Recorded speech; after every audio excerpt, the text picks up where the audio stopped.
Thank you, Mr. Speaker. I rise for a point of personal privilege. Don't have a seat. Mr. Speaker, ladies and gentlemen of the House, keeping along with our theme of Black History Month, today I want to talk about a school that's very close to us here in Stafford County.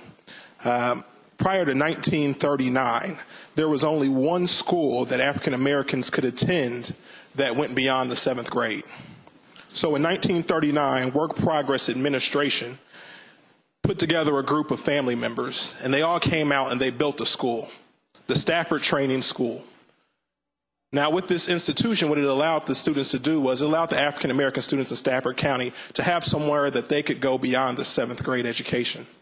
And this school stayed in place, and up until 1946, when they realized that with these same students, they did not have the ability to go to college because the school was unaccredited. In June, there was a plaque that was unveiled, making this school a landmark here in Virginia. And when I was at that presentation for the unveiling, it was just amazing to sit there and listen to the story. You listen to the story of the families that attended and how they refused to have anything less. They refused to have their children go without an education. You know, while we were sitting there, I listened to them and they said, well, you know what? They wouldn't give us a school, so all the families chipped in money and we built the school. We paid for the school. At one point, they didn't even have a bus driver. So because they didn't have a bus driver, what ended up happening? A 17-year-old kid every morning on a 6-row bus picked up 70 students and drove them to school, rain, sleet, or snow. And they never missed a single day of school because that's how determined they were. You know, it's just an amazing story to sit there and listen to all that they came through and all that they fought through and how they refused to see failure as an option. Education was important to them, just as it is to us today. But we don't have the same roadblocks that they may have necessarily gone through. But because of what they went through, it gives us the ability to continue to fight on.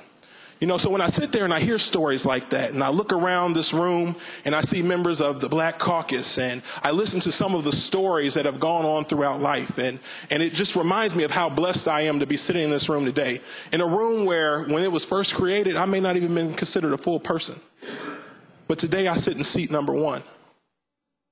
You know, I am so humbled and grateful to have the opportunity to sit here in front of you and to see where we continue to go in Virginia, to see how we will continue to grow. And so when I look up at the crowd up here and I see so many of these young men and women, it's so exciting because there's going to be a point in time where maybe one day I'm going to have the opportunity to vote for one of them.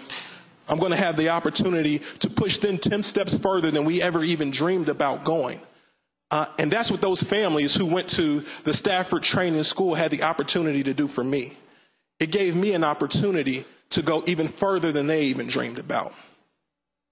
They didn't necessarily think that one day one of the youngest African Americans in the General Assembly would be able to be here. But what they knew was they wanted to give the families which would come behind them an opportunity to succeed. And that's what we have here. So on this Black History Month, I look forward to seeing where we will go moving forward into the future. I look forward and I'm thankful to all the members of the Black Caucus who came before us. And I look forward to what these young men and women who are sitting up here in these stands will accomplish in the future. Thank you.